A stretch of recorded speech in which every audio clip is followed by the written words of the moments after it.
आपण बांधला बंगला, आपल्या बापाला नाही जमलं. आता तुझ्या बापाला जर जमलं नसतं, बाकीचा विचार घरी गेल्यावर करा.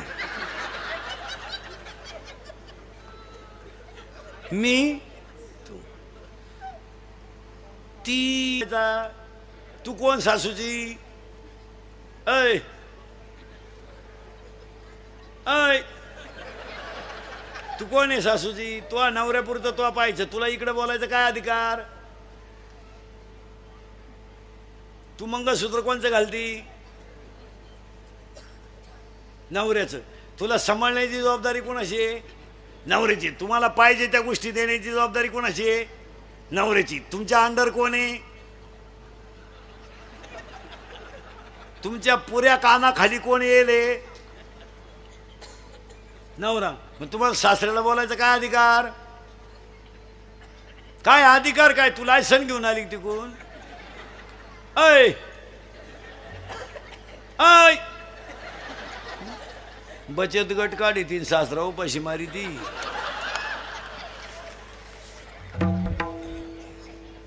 खरंय का खोट आहे? हे इंदुरीकरचं कीर्तन आहे महाराज. हे काल खरं, आज खरं, उद्या खरं. मी मरल ना महाराज तरी तुम्हाला आपलीच आठवण येईल. एक तरुण मंडळी, अंगातली ताकद जपून वापरा. माझा टेलपणा करायला वापरू नका. दिवस फिरलेत. मोटरसायकल चालला तर कुत्र्याला लात आणतो. त्याचा बाप पिसाळलेला होता. पुरीला पाहिलं का बोकड्याचा आवाज काढितो. अंगातली ताकद माळकऱ्यांच्या टिंगल्या करायला वापरू नका. अंगातली ताकद दंगली करायला, मोर्चे काढायला, टपरे पेटवायला, आंदोलन करायला वापरू नका.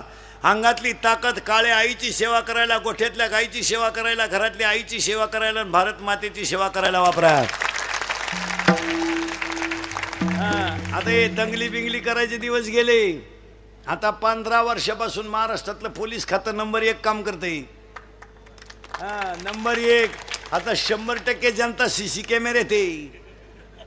जर कधी क्लिप मध्ये दिसला ना तू टपरी बिपरी पेटवताना, अशी खुटी गुतन तुझ्या.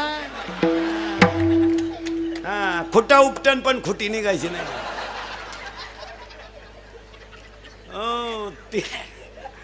3 महिने जामीन नाही. आता 3 महिने जामीन नाही. आणि मरेपर्यंत सरकारी नोकरी